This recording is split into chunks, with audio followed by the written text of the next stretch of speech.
Əli əleyhissalam buyurur ki, qəflət kimə qalib gəlsə, üstün gəlsə, qəlbi öləcək. Nə deməkdir bilirsiniz? Mən bunu izah edeyim. Bax, insanın bir demişdik də nəfsi var, bir də insanın fitrəti var. İnsan nə qədər ki nəfsinə tərəf gedir, yəni qəflətdədir, onun ruhunda nəfsani cəhət möhkəmlənir. Dünyavilik möhkəmlənir, qəflət.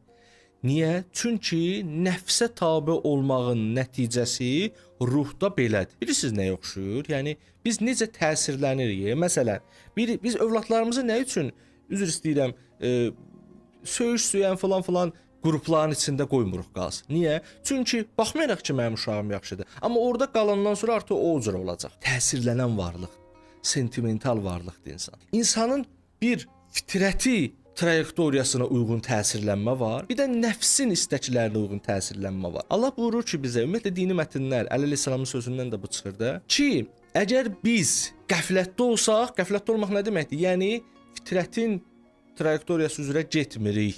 Yəni qəlbimiz qidalanmır.